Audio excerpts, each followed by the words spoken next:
إن الحمد لله نحمده ونستعينه ونستغفره ونعوذ بالله من شرور أنفسنا ومن سيئات أعمالنا من يهده الله فلا مضل له ومن يضلل فلا هادي له أشهد أن لا إله إلا الله وحده لا شريك له وأشهد أن محمدا عبده ورسوله يا أيها الذين آمنوا اتقوا الله حق تقاته ولا تموتن إلا وأنتم مسلمون وبعد فإن أصدق الحديث كتاب الله وخير الهدي هدي محمد صلى الله عليه وعلى آله وصحبه وسلم وشر الأمور محدثاتها وكل محدثة بدعة وكل بدعة ضلالة رب زدني علما رب زدني علما رب زدني علما رب اشرح لي صدري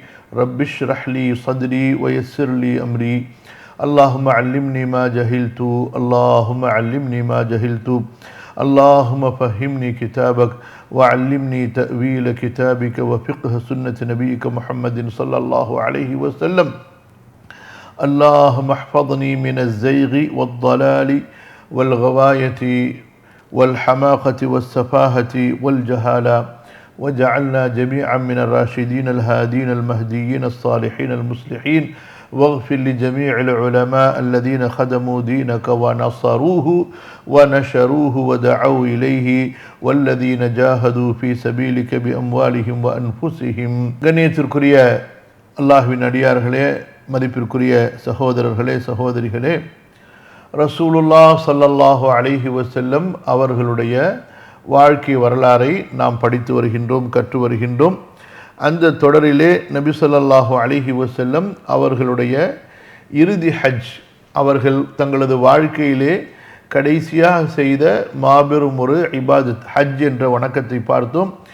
அதிலே இறுதி பேருரையை பற்றி நாம் தொடர்ந்து இப்பொழுது பார்த்து வருகிறோம்.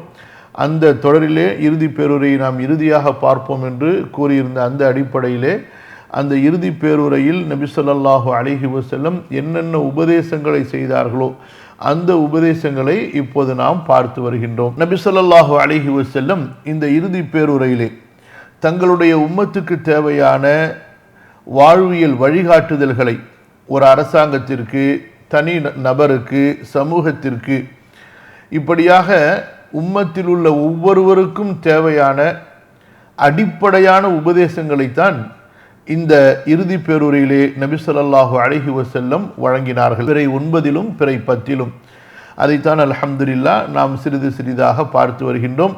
இதற்கு முந்தைய அமர்வுகளிலே நாம் பேசிய விஷயங்களை மீண்டும் சில முறை கேட்டு உங்களது வாழ்க்கையிலே அதன் மூலமாக நல்ல மாற்றங்களை நீங்கள் கொண்டு வந்திருப்பீர்கள் என்று அல்லாஹ்விடத்திலே ஆதரவு வைக்கிறோம். அல்லாஹ் சுப்ஹானஹு வ தஆலா என்னையும் உங்களையும் அல்லாஹுடைய மார்க்கத்தை கேட்டு அதை பின்பற்றக்கூடிய நல்ல மக்களிலே ஆக்கி அருள்வானாக. இன்று நாம் இன்ஷா அல்லாஹ் இந்த தொகுப்பினுடைய 15வது பக்கத்திலிருந்து பார்க்க இருக்கின்றோம்.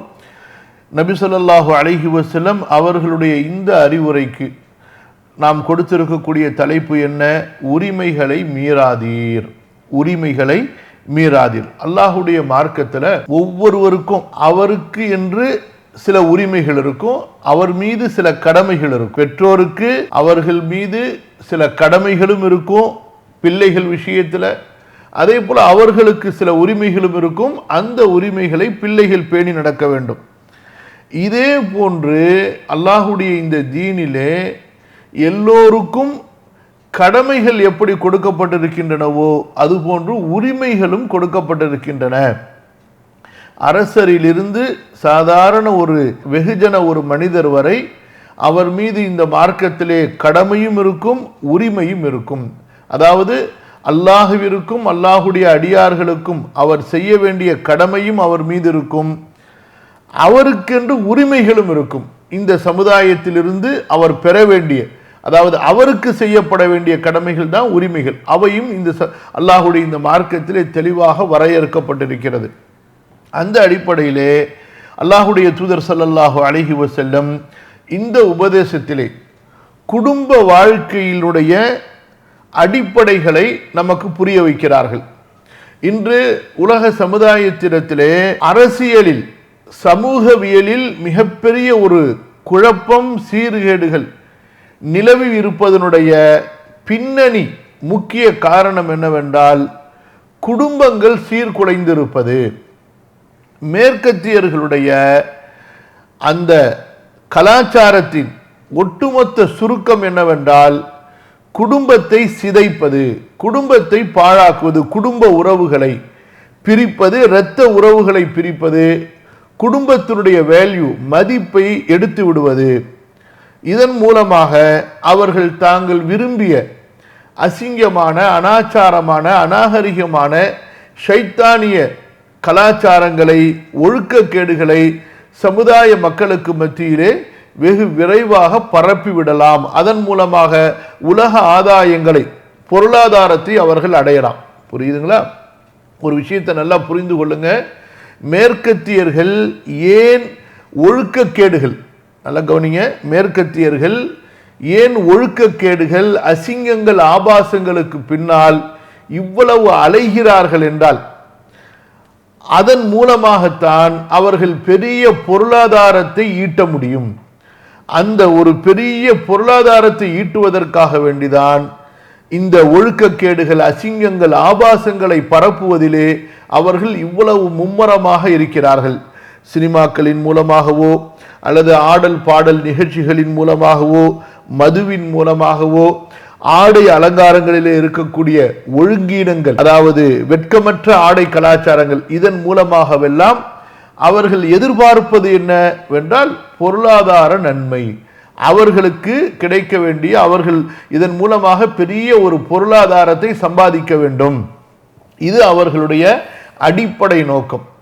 அதுபோக ஷைத்தானுடைய அந்த தூண்டுதலால் அல்லாஹுடைய அந்த மார்க்கத்திலிருந்து இந்த உம்மத்தை, முஸ்லிம் உம்மத்தை நீக்கிவிடும் பொழுது, அப்பொழுது அவர்கள் இந்த சமுதாயத்திலே என்னென்ன தீமைகளை எல்லாம் பரப்ப நினைக்கிறார்களோ அவற்றையெல்லாம் சுதந்திரமாக தடுக்கக்கூடியவர், எதிர்க்கக்கூடியவர் யாரும் இல்லாமல் இலகுவாக அவர்களால் பரப்ப முடியும். இந்த ரெண்டு நோக்கம் நல்லா புரிஞ்சிருப்பீங்க.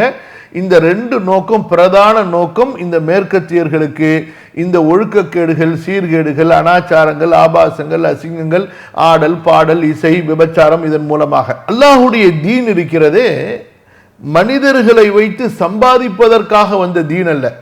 இஸ்லாமிய மார்க்கமோ, இஸ்லாமிய ஆட்சி முறையோ, இஸ்லாம் சொல்லக்கூடிய பொருளாதாரமோ, இஸ்லாம் சொல்லக்கூடிய அந்த வாழ்வியல் வழிகாட்டுதல்களோ மனிதர்களை வைத்து பொருள் சம்பாதிக்க வேண்டும், மனிதர்களை வைத்து லாபம் ஈட்ட வேண்டும் என்பது இந்த மார்க்கத்தினுடைய ஷரியாவினுடைய அடிப்படை நோக்கம் அல்ல. அல்லாஹு தஆலா தேவையற்றவன், அது போன்றுதான் இந்த மார்க்கம் தேவையற்றது. மாறாக அல்லாஹுடைய ஷரியத்துடைய அடிப்படை என்னவென்றால் அல்லாஹு தஆலா இந்த உலகத்திலே கலீஃபாவாக படைத்திருக்கக்கூடிய மனித சந்ததிகளை பாதுகாப்பது, அவர்களுக்கு மத்தியிலே நிம்மதியை நிலவச் செய்வது, அவர்களுக்கு மத்தியிலே ஒழுக்கத்தை நிலைநிறுத்துவதன் மூலமாக அவர்களுக்கு சமூக பாதுகாப்பை கொடுப்பது, குடும்ப உறவுகளுடைய மதிப்பு மரியாதைகளை வளர்ப்பதன் மூலமாக ஹலாலான சந்ததிகளை, அதுபோன்று மனிதன் தன்னுடைய இச்சையை நிறைவேற்றிக் கொள்வதற்குரிய ஹலாலான வழிகளை இலகுவாக்கி லேசாக்கி கொடுப்பது. எதன் மூலமாக? கொலைகளும், அதுபோன்று சமூகத்தினுடைய பிளவுகளும், அதுபோன்று அதாவது குடும்பத்திலே விரிசல்களும் ஏற்படுமோ, ஒழுங்கினங்கள் ஏற்பட்டு அதன் மூலமாக மிகப்பெரிய நோய் நொடிகள் இந்த சமுதாயத்திலே பரவுமோ, அந்த விபச்சாரத்தினுடைய வழிகளையும் அது சார்ந்த வழிகளையும் அடைத்து விடுவது. இது அல்லாஹு தஆலா வானத்திலிருந்து இறக்கிய ஷரியாவினுடைய அடிப்படை. அப்ப இதுதான் நம்ம படிப்பதற்கும் பரப்புவதற்கும் பின்பற்றுவதற்கு தகுதியானது.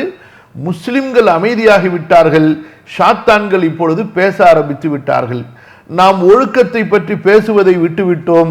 அவர்கள் ஆபாசத்தை உரிமையாகவும், அசிங்கத்தை உரிமையாகவும், விபச்சாரத்தை நாகரிகமாகவும் பேச ஆரம்பித்து விட்டார்கள். காரணம் என்ன? நாம் உண்மையான ஒழுக்கத்தை பற்றியும், உண்மையான நாகரிகத்தை பற்றியும், உண்மையான மனித நேயத்தை பற்றியும் நாம் பேசுவதை விட்டுவிட்டதால். நம்முடைய தலைவர்கள் இருக்கிறாங்கல்ல, யாரு? நாட்டுடைய தலைவர்கள். இவர்கள் என்றைக்காவது ஒழுக்கத்தை பற்றி பேசியிருக்கிறாங்களா? இவர்கள் என்றைக்காவது இஸ்லாமுடைய வேல்யூ, ஷரியாவுடைய வேல்யூ, ஷரியா சட்டங்களுடைய வேல்யூவை பற்றி பொது மன்றங்களிலே பேசுகிறார்களா? மக்களுக்கு சொல்கிறார்களா? பிற நாட்டு தலைவர்களை பற்றி இவர்கள் பேசும்போது, ஐநாவுடைய சபைகளிலே செல்லும் பொழுது இவர்கள் பேசுகிறார்களா? அல்லாஹ் அறிந்தவன். ஆனால் அதே நேரத்திலே அந்த சாத்தான்கள், அவர்களுடைய அந்த ஏஜென்ட்டுகள் தங்களுடைய ஒழுக்கக்கேடுங்கள், ஆபாசங்கள், என்னென்ன அநாகரிகம் இருக்கிறதோ அத்தனையையும் அவர்கள் சட்டப்பூர்வமாக பேசுகிறார்கள். அவற்றை உரிமைகள் என்று வாதிடுகின்றார்கள். அவற்றை மக்களின் மீது திணிக்க நினைக்கிறார்கள். இப்ப எந்த அளவுக்கு கலாச்சாரத்தினுடைய ஒரு மோசமான நிலை என்னவென்றால், முஸ்லிம் நாடுகள் இந்த ஓரின சேர்க்கை, ஆண் ஆணோடு வாழ்வது, பெண் பெண்ணோடு வாழ்வது, இதை முஸ்லிம் நாடுகள் ஏற்றுக்கொள்ள வேண்டும். இல்லை என்றால் அவர்கள் பின்தங்கியவர்கள், மனித உரிமைகளை மீறக்கூடியவர்கள் என்று அந்த சாத்தான்கள் பேசவில்லை.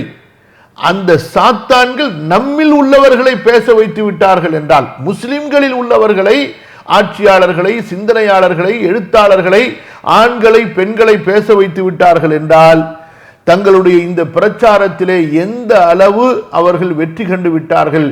நாம் எந்த அளவு அல்லாஹுடைய இந்த மார்க்கத்தின் மதிப்பு மரியாதைகளை, கண்ணியங்களை பரப்புவதிலே தோல்வி அடைந்து பின்தங்கி இருக்கிறோம் என்பதை நாம் இந்த இடத்திலே வேதனையோடு நினைவு கூற வேண்டும். அல்லாஹ் நம்மை மன்னிப்பானாக, அல்லாஹ் நம்மை மன்னிப்பானாக. அதனால யாருக்கு உங்களிடத்துல ஆட்சி அதிகாரம் இருக்கிறதோ, செல்வம் இருக்கிறதோ, மதிப்பு மரியாதை இருக்கிறதோ, பிற மக்களோடு உங்களுக்கு கண்ணியமான ஒரு ரிலேஷன்ஷிப், தொடர்புகள் இருக்கிறதோ, நீங்கள் அல்லாஹுடைய இந்த மார்க்கத்தினுடைய வேல்யூ, மதிப்பை அந்த மக்களுக்கு மத்தியிலே சொல்லுங்கள்.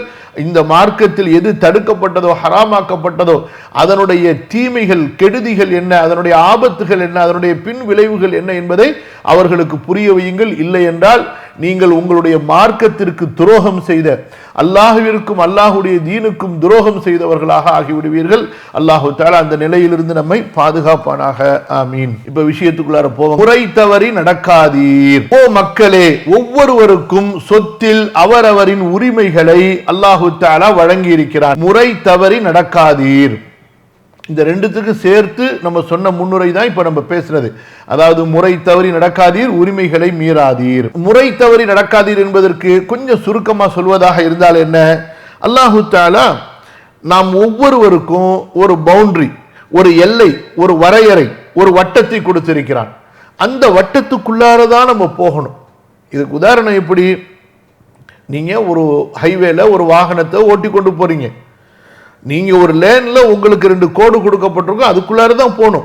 உங்க இஷ்டத்துக்கு இந்த கோட்ல நான் கொஞ்ச நேரம் போவேன், அப்புறம் அந்த கோட்ல போவேன், இப்படி நான் ஜிக்ஸாக் பண்ணிக்கிட்டே போவேன், எங்க வேணாலும் திரும்புவேன், எங்க வேணாலும் பிரேக் போடுவேன், எங்க வேணாலும் யூ டர்ன் பண்ணுவேன். செய்ய முடியுமா? முடியாது. அப்ப நீங்கள் ஏற்படுத்தி கொண்ட ஒரு பாதையிலேயே உங்களுக்கு இவ்வளவு சட்டங்களை நீங்கள் வைத்திருக்கிறீர்கள் என்றால், உலக மக்களெல்லாம் இந்த உலகத்திலே நிம்மதியாக வாழ வேண்டும், மறுமையை நோக்கி நிம்மதியாக அவர்கள் பயணிக்க வேண்டும் என்றால், அல்லாஹுடைய இந்த சட்டத்தில் எவ்வளவு கோடுகள், எவ்வளவு சட்ட வரம்புகள் கொடுக்கப்பட்டிருக்கும், அதையெல்லாம் நம்ம பேணுனாதான் நம்ம நிம்மதியாக வாழ முடியும். அதுதான் அந்த முறை, ஒழுங்குகள், டிசிப்ளின். புரியுதுங்களா? அந்த லா அண்ட் ஆர்டர்ஸ், அந்த அடிப்படையில் நம்ம போய்கொண்டே இருக்கணும். அல்லாஹ்வுடைய தூதர் ஸல்லல்லாஹு அலைஹி வஸல்லம் அதுல முதலாவது விஷயமாக என்ன சொல்கிறார்கள், ஒருவர் இறந்து விட்டால் அவருக்கென்று வாரிசுகள், இரத்த வாரிசுகள், நரம்பு வாரிசுகள், அசபான்னு சொல்லுவாங்க, அவருடைய பிள்ளைகள், அவருடைய தந்தைமார்கள், இந்த மாதிரி. அப்புறம் அவருடைய தவில் அர்ஹம், அதாவது அவருடைய இரத்த உறவுகள், அவருடைய நரம், அவருடைய நரமும் அந்த உறவுகளுடைய நரமும் ஒன்றுக்கொண்டு சேர்ந்தவையா இருக்கும். தாய் இருப்பாங்க, சகோதர சகோதரிகள் இருப்பாங்க, அந்த மாதிரியானவர்கள். இப்படிப்பட்டவர்களுக்கெல்லாம் ஒருவர் இறந்து விட்டால் அவருடைய சொத்துல பங்குகளை அல்லாஹு தஆலா நிர்ணயித்து வைத்திருக்கிறான். ஒருத்தர் இறந்துட்டா அவருடைய மனைவிதான் அவருடைய சொத்துக்கு சொந்தம் என்பது இஸ்லாம்ல இல்லை. ஒருவர் இறந்துட்டா அவருடைய ஆம்பளை புள்ளை எல்லாத்தையும் எடுத்துக்கிட்டு போயிடலாம் என்பது கிடையாது. ஒரு சிறிய சகோதரன் இறந்து விட்டால் அவனுடைய சொத்தை எல்லாம் பெரிய சகோதரன் ஆட்டைய போட்டுடலாம் என்பது இஸ்லாம்ல கிடையாது. இஸ்லாம் என்பது ஒவ்வொருவருக்கும் அவரவருடைய இரத்த உறவை கவனித்து, அவர் பரம்பரையிலே எந்த வகையிலே இந்த இறந்தவரோடு தொடர்பு கொள்கிறார் என்பதை கவனித்து, அவருக்குரிய பங்குகள், அவருக்குரிய அந்த கடமைகள், உரிமைகள் கொடுக்கப்பட்டிருக்கின்றன. அந்த அடிப்படையில் தான் அவர் சொத்தை எடுத்துக்கொள்ள முடியுமே தவிர, அவர் எந்த ஒரு தவறான ஒரு வாதத்தை முன்வைத்து நான் இவருடைய தந்த சொத்தை எல்லாம் நான் எடுத்துப்பேன், நான் இவருடைய மனைவி கட்டின மனைவி, நான் தான் இவரோட வாழ்ந்திருக்கிறேன், இவருக்கு நல்லது கெட்டது செஞ்சிருக்கிறேன், நான் தான் முழுசா எடுத்துட்டு ஓடிடுவேன், அல்லது நான் தான் இவருடைய பெரிய பையன், இவருடைய சொத்தை எல்லாம் நான் தான் பராமரிச்சேன், வளர்த்தேன், இவ்வளவு பெரிய வளர்ச்சிக்கு கொண்டு வந்தேன், எனக்கு தான் இது என்பதாக யாருமே அந்த மாதிரி முழுமையாக பறித்து கொள்ள முடியாது. அது குறித்து தான் ரசூல் ஸல்லல்லாஹு அலைஹி வஸல்லம் இந்த இடத்துல நமக்கு அழகான விளக்கங்கள் சொல்றாங்க. இந்த ஒரு ஒழுங்குமுறை சமுதாயத்திலே தவறிவிட்ட காரணத்தினால எவ்வளவு பிரச்சனைகளுக்கு, அதாவது அநியாயங்களுக்கு, அக்கிரமங்களுக்கு இந்த சமுதாயம் இன்று வீழ்ந்திருக்கிறது என்பதை நாம் சிந்திக்க வேண்டும். கவனிங்க, ஓ மக்களே, ஒவ்வொருவருக்கும் சொத்தில் அவரவரின் உரிமைகளை அல்லாஹு தஆலா வழங்கி இருக்கிறான். எனவே இனி எவரும் தமது எந்த வாரிசுக்கும் உயில் எழுதக்கூடாது. அவ்வளவுதான். அல்லாஹு தஆலா குர்ஆன்ல அந்த சூரா நிசாவுடைய 11-12 வசனங்கள் என்ன அல்லாஹு தஆலா வரையறுத்து விட்டானோ அந்த வரையறை தான். அதற்கு மேல நீங்க எக்ஸ்ட்ரா அவருக்கு இந்த வீட்டை தனியா கொடுத்துருங்க, அவருக்கு இந்த கடையை தனியா கொடுத்துருங்கன்னு சொன்னா நரகத்துல கொஞ்சம் தனியா இடம் வாங்கிட்டு போயிட வேண்டியதுதான். யாரெல்லாம் சொத்துல அநியாயம் செய்ய விரும்புறீங்களோ, அல்லாஹ்வுடைய இந்த வரையறைய கடக்க விரும்புறீங்களோ, எல்லாருமே பொதுவா சொல்றேன், அவங்க முன்னாடியே நரகத்துல இடத்தை ரிசர்வ் செஞ்சுக்கணும். அவ்வளவுதான். அல்லாஹ் பாதுகாக்கணும். நீ அந்த வசனத்தை 13வது வசனத்தை படிச்சு பாருங்க. எந்த அளவு கடும் கோபத்தோடு அல்லாஹு தஆலா இந்த வசியத்துடைய ஹுதூதுகளை, அதாவது இருசுடைய சொத்திலே பங்கு வைக்கக்கூடிய முறைகளை மீறக்கூடியவர்களுக்கு எச்சரிக்கிறான் என்பது உங்களுக்கு புரிய வரும். ஆகவே இனி எவரும் தமது எந்த வாரிசுக்கும் உயில் எழுதக்கூடாது ஒரு விஷயமா. இரண்டாவது பாருங்க, இந்த விபச்சாரம். அறிந்து கொள்ளுங்கள், குழந்தை விரிப்புக்கே சொந்தமானது. அல் வலது லில் ஃபிராஷ். அது என்னங்க விரிப்பு? ஹலாலான விரிப்பு. ஹலாலான விரிப்புனா என்ன? கணவன் மனைவியுடைய ரிலேஷன்ஷிப். புரியுதுங்களா? ஒரு பெட்ல ஒரு ஆண் ஒரு பெண் இருக்க வேண்டும் என்றால் அவர்களுக்கு இடையில ஹலாலான உறவு இருக்கணும், திருமண உறவு இருக்கணும். புரியுதுங்களா? அல்லது தன்னுடைய, அதாவது இச்சை அல்லாத உறவா இருந்தா அது நம்முடைய பிள்ளைகள் இருக்கிறாங்க, தாய் இருக்கிறாங்க. அது ஒரு அறையில இருவர் இச்சையோடு இருப்பார்களே ஆனால் அது ஹலாலான ஃபிராஷ். அந்த ஹலாலான ஃபிராஷ் என்பது திருமண உறவு மட்டும்தான். அப்ப அந்த திருமண உறவின் மூலமாகத்தான் குழந்தை பெற்றுக்கொள்ள வேண்டுமே தவிர இஸ்லாம்ல வேறு ஒரு வழி இல்லை குழந்தை பெற்றுக் கொள்வதற்கு. சில நேரங்கள்ல அல்லாஹ் பாதுகாக்கணும், ஒரு பெண் தவறான வழியில் சென்று விட்டால், அதே போல ஒரு ஆண் தவறான வழியிலே சென்று விட்டால், அந்த தவறான வழியில சென்றதை வைத்து இவளுக்கு பிறந்த குழந்தை எனக்கு தான், இந்த குழந்தை உனக்கு உள்ளதல்ல, நான் இன்னும் ஆணோட படுத்து பிறந்தேன், இந்த மாதிரி செய்யலாமா என்றால் அல்லாஹ் பாதுகாக்கணும். இது இஸ்லாமிய மார்க்கத்தில் கடுமையான குற்றம். அல் வலது லில் ஃபிராஷ். யாருடைய ஹலாலான திருமண உறவுல அந்த பெண் இருக்கிறாளோ அவருக்கு சொந்தமானதாக, உரிமையானதாகத்தான் அந்த குழந்தை இருக்குமே தவிர விபச்சாரம் செய்தான் அல்லவா அந்த பெண்ணோடு, அவனுக்கு ஒருபோதும் அந்த குழந்தை கொடுக்கப்படாது. அப்ப அவனுக்கு என்ன கொடுக்கப்படும்? கல்லெறியக்கூடிய தண்டனை தான் கொடுக்கப்படுமே தவிர குழந்தை கொடுக்கப்படாது. அது குறித்து ரசூலுல்லாஹி ஸல்லல்லாஹு அலைஹி வஸல்லம் சொல்கிறார்கள், அறிந்து கொள்ளுங்கள், குழந்தை விரிப்புக்கே சொந்தமானது. அதாவது அனுமதிக்கப்பட்ட திருமண உறவுடன் இருக்கும் கணவனுக்கே குழந்தை உரியதாகும். மணமுடித்து கொண்ட பிறகும் விபச்சாரம் செய்பவர் கல்லெறிந்து கொல்லப்பட வேண்டும். சரியா? இது ஒரு சட்டம். அடுத்தது என்ன சொல்றாங்க ரசூல் ஸல்லல்லாஹு அலைஹி வஸல்லம்? யாராவது ஒருத்தர் தன்னுடைய தந்தை அல்லாதவருடைய பெயரை தன்னோடு சேர்ப்பாரே ஆனால், யாராவது ஒருத்தர் தன்னுடைய தந்தை அல்லாதவருடைய பெயரை தன்னோடு சேர்ப்பாரே ஆனால், சன்னாஃப் மாத்திரார். எவ்வளவு பயங்கரமான குற்றம்! அல்லாஹ்வுடைய சாபம் அவர் மீது உண்டாகிவிடும், சொர்க்கத்தின் வாடையை அவர் நுகர மாட்டார். அந்த அளவு ரசூல் ஸல்லல்லாஹு அலைஹி வஸல்லம் அதை எச்சரிக்கை செய்றாங்க. அதே போலதான் இஸ்லாமிய மார்க்கத்துல ஒருவர் அடிமையாக இருந்து உரிமையிடப்படுகிறார் என்றால் அவர் தன்னுடைய முதல் எஜமானர் யார் தன்னுடைய வாங்கி அவர் உரிமையிடும் போது இருந்தாரோ அந்த எஜமானரோடு தான் அவர் சேர்க்கப்பட வேண்டும். அப்ப இது இஸ்லாமிய மார்க்கத்தில் ரொம்ப கட்டாயமான ஒன்று. தன்னுடைய தந்தை அல்லாத ஒருத்தரோட தன்னை சேர்த்து சொல்வதும் பெருமைக்காக வேண்டி அல்லது புகழுக்காக வேண்டி, பெண் எடுக்கக்கூடிய நேரத்தில் தன்னை மக்களை ஏமாற்றுவதற்காக, இப்படி எந்த ஒரு நோக்கமாக இருந்தாலும் சரி, தன்னுடைய தந்தை பெயர் சொல்லப்படுவதை வெறுப்பது, தன்னுடைய தந்தை பெயர் சொல்லப்படுவதை வெறுப்பதும், தன்னுடைய தந்தை அல்லாத ஒருத்தரோட தன்னை இணைப்பதும் இது அல்லாஹ்வுடைய மார்க்கத்தில் மிக பயங்கரமான ஒரு குற்றம். எவர் தம் தந்தை அல்லாதவரை தம்முடைய தந்தையாக அழைக்கிறாரோ, அதே போல எவர் தம் எஜமானர் அல்லாதவருடன் தம்மை இணைத்துக் கொள்கிறாரோ அவர்கள் மீது அல்லாஹுடைய, வானவர்களுடைய, இன்னும் மக்கள் அனைவருடைய சாபம் உண்டாகட்டும். அவர்களின் கடமையான உபரியான எந்த ஒரு வணக்கமும் ஏற்றுக்கொள்ளப்படாது, அதாவது அதற்குரிய நன்மை அவருக்கு வழங்கப்படாது. அந்த அளவு அல்லாஹ்விடத்தில் வெறுக்கத்தக்க ஒரு பாவமான செயலாகும். அடுத்தது என்ன சொல்கிறார்கள் ரசூல் ஸல்லல்லாஹு அலைஹி வஸல்லம்? இந்த உரிமைகள், இதை பத்தி தான் நம்ம கொஞ்சம் விரிவா நம்ம பேசணும் முன்னுரையில. அந்த உரிமைகள்ல ரசூல் ஸல்லல்லாஹு அலைஹி வஸல்லம் அவர்கள் சொல்கிறார்கள், ஒரு பெண் தமது கணவரின் வீட்டிலிருந்து அவருடைய அனுமதியின்றி எதையும் செலவு செய்யக்கூடாது.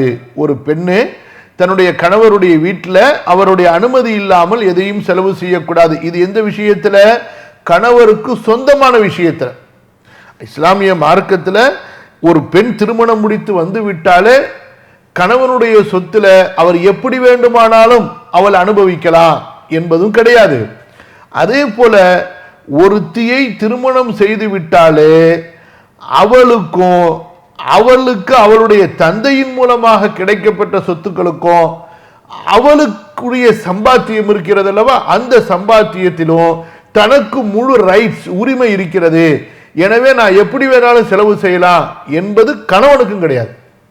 ஒரு பெண்ணு வேலைக்கு போய் சம்பாதிக்கிறாங்கன்னு வைத்துக் கொள்ளுங்க, அந்த காசை முழுசா வாங்குறதுக்கு கணவனுக்கு ரைட்ஸ் கிடையாது, அந்த மனைவி விருப்பத்தோடு தந்தாலே தவிர. அதே போலதான் கணவனுடைய சொத்து, கணவனுடைய செல்வம் என்று இருக்கின்ற காரணத்தினால அது எல்லாவற்றையும் நான் அனுபவிச்சுப்பேன். இப்ப கணவர் சம்பாதிக்கிறாருங்க, உதாரணத்துக்கு ஒருத்தர் 1 லட்சம் ரூபாய் சம்பாதிக்கிறார். இப்ப இந்த பெண்ணு 1 லட்சம் ரூபாய் சம்பாதிக்கிறாரு. இப்ப உதாரணத்துக்கு வச்சுக்கொள்ளுங்களேன், இவருக்கு புள்ள இல்லை. இப்போ புள்ள இல்லாத நேரத்தில் இவர் மூத்தா போயிட்டா தனக்கு எவ்வளோ கிடைக்கும்? 4ல் 1 தான் கிடைக்கும். அப்போ என்ன செய்யுது? 3 பங்கு இருக்குது. இந்த 3 பங்கு யாருக்கு போவோம்? 3 பங்கு அவருடைய அத்தா இருந்தால் அத்தாவுக்கும் போவோம், அம்மாவுக்கு போவோம். அதே போல் இவருக்கு அண்ணன் தம்பி இருந்தால் அண்ணன் தம்பிக்கும் போகும். நாமல்லவா இவரோட வாழ்ந்துகிட்டு இருக்கிறோம். இப்போ என்ன செய்யலாம்? இவர் 1 லட்சம் ரூபா சம்பாரிச்சு வர்றாருல, மாதம் 20,000 ரூபா குடும்ப செலவு நடக்குதா? மிச்சம் 80 ரூபாய்க்கு நம்ம சொந்தமாக நகை வாங்கி வச்சுக்கிட்டா இவர் செத்து போனால் இவருக்கு சொத்தே இருக்காது, இப்போ நம்மளே முழுசா எடுத்துக்கலாமே. இப்படியெல்லாம் சிந்திக்கிறார்கள். அதே போல வாங்குற சொத்தெல்லாம் தான் பேர்ல எழுதிக்க சொல்லிக்கிட்டா அப்ப இவர் செத்து போயிட்டா இவர் பேர்ல சொத்து இல்லை. இவர் பேர்ல சொத்து இருந்தா தானே இவருடைய அத்தாவுக்கு கிடைக்க போது, அம்மாவுக்கு கிடைக்க போது, இவருடைய தங்கச்சிக்கு கிடைக்க போது, சகோதரிக்கு கிடைக்க போது, சாச்சாவுக்கு கிடைக்க போது இல்லையே. அப்ப எல்லா சொத்து என் பேர்ல சொத்து, எனக்கு வாங்கி கொடுத்தது முடிஞ்சுக்காது. அப்ப இந்த மாதிரியான தந்திர வேலைகள் செய்யக்கூடாது. கணவனுடைய சொத்தாக இருந்தாலும் அதுல தன்னுடைய வாழ்வாதாரத்திற்கும் தன்னுடைய உயிருக்கும் எது தேவையோ அதை தான் எடுத்துக்கொள்ள வேண்டுமே தவிர இஷ்டத்துக்கு மறைக்கிறதோ, பதுக்கிறதோ, திருடுறதோ, எல்லாத்தையும் தனக்கு உரிமையாக்கும்படி ஆசைப்படுவதோ கூடாது. அப்ப இது குறித்து நபி ஸல்லல்லாஹு அலைஹி வஸல்லம் இடத்துல ஒரு கேள்வி கேட்கப்படுது. அதுல என்ன கேட்கிறாங்க அப்படின்னு சொன்னா, இப்ப உணவு தானியங்கள் இருக்குது. இந்த உணவு தானியங்களை வீட்டுல 1 மாசத்துக்கோ 1 வருஷத்துக்கோ கணவர் வாங்கி வைக்கிறார். என்ன செய்யலாம்? இதை எடுத்து கொடுக்கலாமா என்று கேட்டா நபி ஸல்லல்லாஹு அலைஹி வஸல்லம் அவங்க சொல்றாங்க, என்ன கேட்டுட்டீங்க? நம்முடைய செல்வத்திலேயே மிக முக்கியமான பெரிய செல்வம் இந்த உணவுகள் தானே, தானியங்கள், கோதுமைகள், அரிசி போன்ற உணவுகள் தானே என்று அந்த உணவு தானியங்களுடைய முக்கியத்துவத்தையும் ரசூல் ஸல்லல்லாஹு அலைஹி வஸல்லம் இந்த இடத்துல சுட்டி காட்டுறாங்க. அந்த உணவாக இருந்தாலும் கூட அது கணவனுடைய அனுமதியின்படி தான் ஒரு மனைவி அதை செலவு செய்ய வேண்டும், கொடுக்க வேண்டுமே தவிர அவள் அதிலே கணவனுடைய அனுமதி இல்லாமல் எல்லை மீறக்கூடாது. இப்ப சமைத்த உணவுகளா இருக்கு, அந்த சமைத்த உணவுகளை சாப்பிட்டுட்டோம், மிச்சம் இருக்குது, அது கொடுக்கலாம். சமைக்கப்படாத சேமிக்கப்படக்கூடிய தானியங்களாக இருக்கின்ற உணவுகளை கணவனுடைய அனுமதி இல்லாமல் ஒரு பெண்ணு வீட்டில் அவ விரும்பக்கூடியவங்களுக்கு வாரி கொடுக்க கூடாது. அது கணவனுக்கு நெருக்கடியை ஏற்படுத்தலாம். அடுத்ததாக ரசூல் ஸல்லல்லாஹு அலைஹி வஸல்லம் சொல்றாங்க, இரவலாக வாங்கப்பட்ட பொருட்கள். எப்படி? உதாரணத்துக்கு ஒரு நாளைக்கு நான் பயன்படுத்திட்டு தர்றேன் என்று ஒருத்தர் இடத்துல ஒரு காரை வாங்குறீங்க, அல்லது ஒரு எக்யூப்மெண்ட்ஸ், ஒரு மிஷினரியை வாங்குறீங்க, ஒரு ஸ்க்ரூ டிரைவரே வைத்துக் கொள்ளுங்களேன், ஒரு நட்டை முறுக்கிறதுக்கு ஒரு ஸ்பானர் வாங்குறீங்க. இந்த மாதிரி எந்த ஒரு பொருளா இருக்கட்டும், ஒரு பொருளை இரவலாக வாங்கிவிட்டால் அதை ஆட்டைய போடணும், அதை அப்படியே நம்ம பதுக்கி கொள்ள வேண்டும் என்று நினைப்பது பலருடைய ஒரு கெட்ட பழக்கமாக இருக்கு. பலர் என்ன செய்கிறார்கள் என்றால் மறந்துடுறாங்க. வாங்குறதுல உள்ள அக்கறை திருப்பி கொடுக்கறதுல இருக்கிறது இல்லை. எப்படி வாங்கும்போது என்ன அக்கறை இருக்குதோ 10 தடவை ஃபோன் பண்ணுவாங்க, 4 தடவை வருவாங்க, தேடினீங்களா, கிடைச்சிச்சா இல்லையா, நாளைக்கு வர்றேன், எனக்கு ரொம்ப தேவை இருக்குது, இல்லைன்னா நான் போய் ஒரு 10,000 ரூபாய்க்கு வாங்கணும், அதை கொஞ்சம் கொடுங்கல, இப்படி தேடி வருவாங்க. வாங்கிட்டு பயன்படுத்தினதுக்கு பிறகு நம்ம 10 தடவை அலைய வேண்டியதா இருக்கும் நமக்கு தேவைப்படும் பொழுது அந்த சாமானுக்கு. அப்ப எவ்வளவு அழகா வாழ்வியல் கலைய ரசூல் ஸல்லல்லாஹு அலைஹி வஸல்லம் துல்லியமா நமக்கு விளக்குறாங்க பாருங்க. ஒரு பொருளை நீங்க இரவலாக வாங்கிவிட்டால் அந்த பொருளை எப்படி நீங்கள் சென்று வாங்கினீர்களோ, தேடி சென்று கேட்டு வாங்கினீர்களோ, அதே போல தேடி சென்று நீங்கள் கொடுக்க வேண்டும். புரியுதா? கடனும் அப்படித்தான் பின்னாடி வரும். அதே போலதான் இந்த இரவல் பொருளும். இன்றைக்கு பழக்கம் என்ன? கடன் வாங்கும் பொழுது அலைவார்கள். யாரு? கடன் வாங்கக்கூடியவர்கள். கடன் வாங்கியதற்கு பிறகு கடன் கொடுத்தவர்கள் அலைவார்கள் அந்த கொடுத்த கடனை திரும்ப வாங்குவதற்கு. என்ன சமுதாயம் பார்த்தீங்களா? அல்லாஹ் அக்பர். வாழுமா இந்த சமுதாயம்? உருப்படுமா? இந்த மாதிரி யஹூதி நஸ்ரானி ஏன் சாட்டப்பட மாட்டான், ஏன் சீரழிய மாட்டாங்க, ஏன் அல்லாஹ்வுடைய சாபம் இறங்காது? அப்படித்தான் இறங்கும். அதே போலதான் இரவல். இந்த இரவல் பொருள்கள் வாங்கும் பொழுது உள்ள அக்கறை திருப்பி கொடுக்கும் போது இருக்குமா? இருக்காது. அல்லாஹ் பாதுகாக்கணும். அப்ப நீங்க உங்களுடைய தொழுகையில நீங்க தக்வாவை காட்டுறது பெருசு கிடையாது, காட்டணும். உங்களுடைய பொருளாதாரத்திலையும் உங்களுடைய சமூக வாழ்க்கையிலையும் நீங்க உங்களுடைய தக்வாவை காட்ட வேண்டும். சில பேர் பாருங்க தக்வாவை காட்டுவாங்க, காட்டணும், நல்ல விஷயம். நான் சொல்ற தப்புக்கு, அதாவது இதை குறை சொல்றேன்னு கிடையாது, இது மட்டுமே கவனமா இருந்துட்டு மார்க்கத்தினுடைய சமநிலை பேணாமல் இருக்கிறார்கள் அல்லவா, அதை தான் இங்கே தப்புன்னு சொல்றேன். சில பேரை பார்த்தீங்கன்னா தாடி பெருசா வச்சிருப்பாங்க, தாடி பெருசா வைக்கிறத பற்றி உண்டான ஃபஸாயில்லாம் சொல்லுவாங்க. அல்ஹம்துலில்லாஹ், ரொம்ப அவசியம் தான், மாற்று கருத்தே கிடையாது. நபிமார்களுடைய சுன்னத்து, ரசூல் ஸல்லல்லாஹு அலைஹி வஸல்லமுடைய சுன்னத்து. அதே போல் கரண்டை காலுக்கு மேலே ட்ரெஸ்ஸு போடுறது கட்டாயமாக செஞ்சே ஆகணும், மாற்று கருத்து கிடையாது. அல்லாஹ்வுடைய தூதர் ஸல்லல்லாஹு அலைஹி வஸல்லம் வலியுறுத்திய ஒன்று, சஹாபாக்கள் பேணிய ஒன்று. ஓகே, அதே நேரத்தில் அவர்கிட்ட ஒரு 10,000 ரூபா காசு கொடுத்து பாருங்க, அப்போ தெரியும் அவருடைய நிலைமை. அவர் வச்சிருந்த தாடிக்கும் அங்கே மதிப்பு இருக்காது, அவர் போட்டிருந்த ஜுப்பாவுக்கும் கரண்டை காலுக்கு மேலே உள்ள ஆடைக்கும் அங்கே மதிப்பே இருக்காது, முடிஞ்சு போச்சு, அவ்வளவுதான். இப்போ நீங்கள் ஒருத்தட்ட கடன் வாங்குறீங்க, ஒரு தேவைக்காக வேண்டி வாங்குறீங்க. 2 வகையான கடன் இருக்கு. அதில் ஒரு வகையான கடன் என்னென்னு சொன்னால் தேவைக்காண்டி, ஒரு மருத்துவ தேவை, ஒரு படிப்பு தேவைக்கு, அதாவது அந்த காசை வாங்கி செலவு பண்ணிடுறீங்க. இந்த நேரத்தில் வரும், இப்படி சம்பாதிச்சா நம்ம கொடுக்கலாம்னு நினைக்கிறீங்க, கொடுக்க முடியல. என்ன செய்யணும்? அந்த நேரம் வர்றதுக்கு முன்னாடியே அந்த உரியவரை பார்த்து, கடன் கொடுத்தவரை பார்த்து கண்ணியமான முறையில், அன்பான முறையில், மரியாதையான முறையில், இந்த மாதிரி நான் உங்கள்கிட்ட கடன் கேட்டேன், நீங்கள் நம்பி கடன் கொடுத்தீங்க, அதுக்கு ஒரு தேதியை நான் உங்கள்கிட்ட சொன்னேன், ஆனால் அந்த தேதியில் இப்போ என்னால் கொடுக்க முடியாத ஒரு கஷ்டத்தில் இருக்கிறேன், நான் வந்த உடனேயே கண்டிப்பாக நான் உங்களுக்கு தேடி கொடுத்துருவேன் அப்படின்னு அவரிடத்துல போய் கண்ணியமான முறையில் பேசணும். அதற்கு பிறகு அவரோட தொடர்போடு இருக்கணும். இப்போ என்ன செய்கிறாங்க? கடன் கேட்கும் பொழுது அவங்க 100 ஃபோன் பண்ணியிருப்பாங்க. கடன் வாங்கினதுக்கு பிறகு நீங்க வேற ஏதாவது ஒரு தேவைக்காக வேண்டி ஏதோ அவர்கிட்ட ஒன்று கேட்கறதுக்காக வேண்டி ஃபோன் போட்டா கூட கடன் கேட்கறதுக்கு ஃபோன் பண்ணுவாரோ? எடுக்கிறது கிடையாது. 2 நாள் கழிச்சு நீங்க நேற்று ஃபோன் போட்டீங்க, நான் கொஞ்சம் வேலையாக இருந்த, மிஸ் ஆயிடுச்சு அப்படின்னு நைஸாக போய் கேட்பாரு. எவ்வளவு ஒரு சமுதாயத்தில் அல்லாஹ் தான் பாதுகாக்கணும், குணத்தால் கெட்டுப்போன சமுதாயமா இருக்கிறோம். புரியுதா? ஏதோ இபாதத்தை கொண்டு வந்துட்டாங்க, அவங்கவுங்களுக்கு தகுந்த மாதிரி ஏதோ இபாதத்தை கொண்டு வந்துட்டாங்களே தவிர அஹ்லாக் முஆஷரா நம்ம இடத்துல ரொம்ப வீக்கா, பலவீனமா இருக்கு. ரசூல் ஸல்லல்லாஹு அலைஹி வஸல்லம் இந்த உம்மத்துக்கு தௌஹீதை மட்டும் போதிக்கல, அஹ்லாக்கையும் போதித்தார்கள். இந்த உம்மத்துக்கு ரசூல் ஸல்லல்லாஹு அலைஹி வஸல்லம் குடும்ப வாழ்க்கையை சொல்லி கொடுத்துருக்குறாங்க, அரசியல் வாழ்க்கையை சொல்லி கொடுத்துருக்குறாங்க. வெறும் லா இலாஹ இல்லல்லாஹ்வை மட்டும் சொல்லி கொடுக்கல. அல் ஈமானு பிதுஉன் வ சித்தூன ஷுஅபத்தன் அஃதலுஹா கலிமத்து லா இலாஹ இல்லல்லாஹ். புரியுதா? அதுனாஹா இமாத்தத்துல் அதா அனித் தரீக் வல் ஹயாஉ ஷுஅபத்து மினல் ஈமான். இவ்வளவு கிளைகள் இருக்கின்றன இஸ்லாமிய மார்க்கத்தில். இப்போ ஒவ்வொரு கூட்டம் இப்போ என்ன பிரச்சனை? ஒரே ஒரு விஷயத்தை மட்டும் எடுத்து பிடித்துக் கொள்வார்கள், அதோட முடிஞ்சு போச்சு அவங்களுடைய தீனு, அவங்களுடைய பிரச்சாரம். அதற்கு அடுத்த கட்டத்துக்கு அவங்க போறது கிடையாது. இதனால தான் இன்றைய சமுதாயத்தில் மிகப்பெரிய ஒரு இடைவெளி, மார்க்க சட்டங்களுக்கு இடையில மிகப்பெரிய இடைவெளிகள், தூரங்கள், பின்பற்றுவதில் பெரிய ஏற்றத்தாழ்வுகள் இருப்பதை நம்ம பார்க்குறோம். அல்லாஹ் பாதுகாக்கணும். உதாரணத்துக்கு ஒரு ஹதீஸ் சொல்றேன் பாருங்களேன். நபி ஸல்லல்லாஹு அலைஹி வஸல்லம் மக்கால இருக்கும் பொழுது ஒருத்தர் வர்றாரு.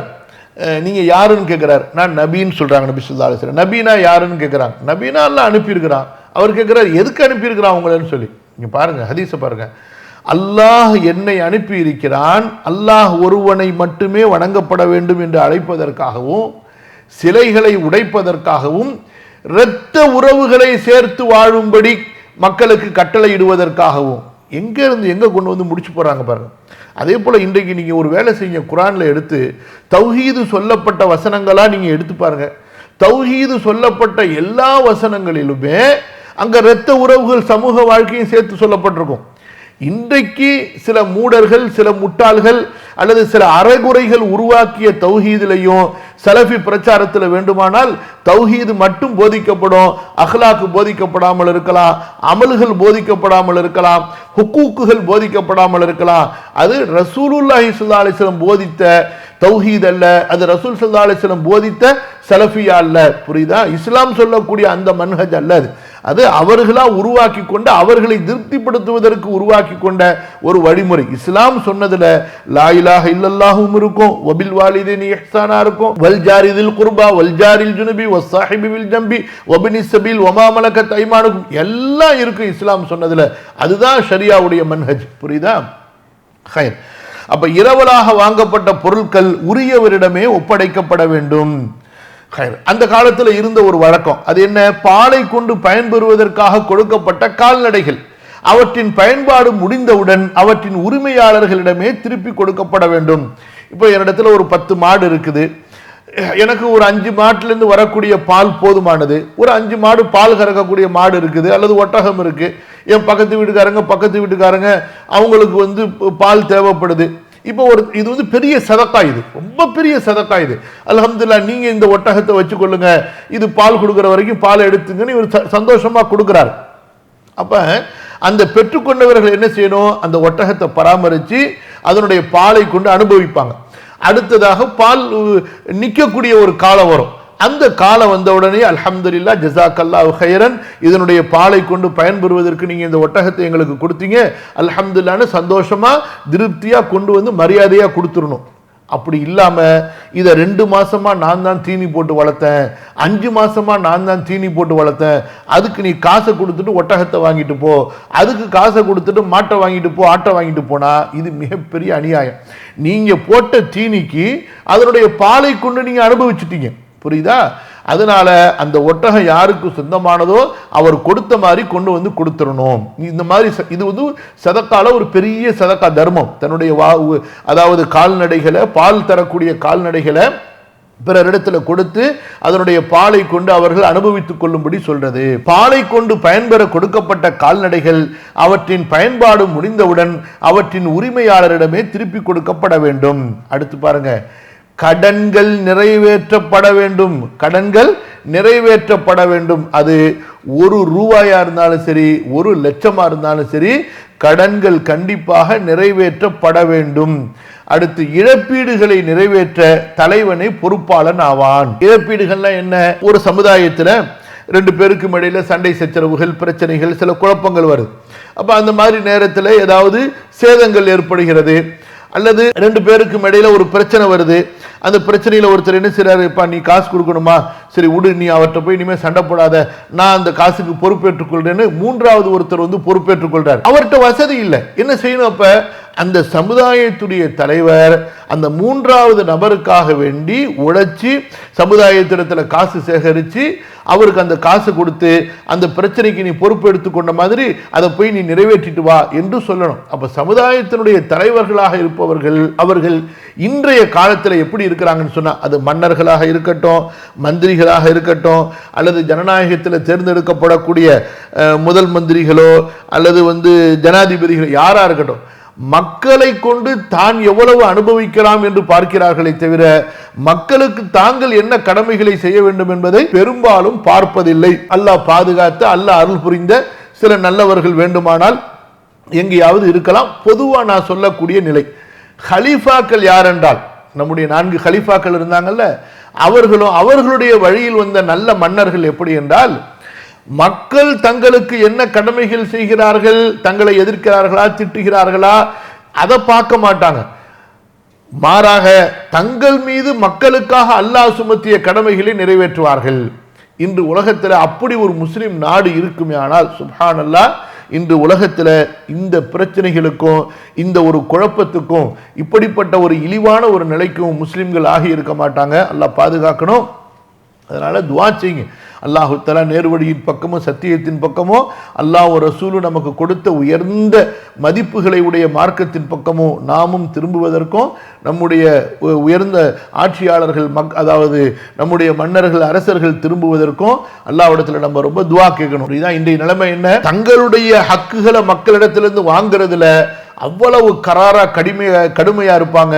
ஆனா மக்களுக்கு தங்கள் மீது இருக்கக்கூடிய உரிமைகளை கொடுக்கறதுல அவர்கள் அதுல ஒரு பெரிய ஒரு அக்கறை காட்டிக்கொள்ள மாட்டார்கள். உமருல் ஃபாரூக் ரலியல்லாஹு அன்ஹு என்ன சொல்கிறார்கள், நம்ம கேள்விப்படுறோம், அதாவது ஈராக்ல ஒரு ஒட்டகம் இடறி விழுமே ஆனால் பாதை சரியில்லாம அதற்கு நான் பொறுப்பாளி என்று சொல்கிறார்கள்.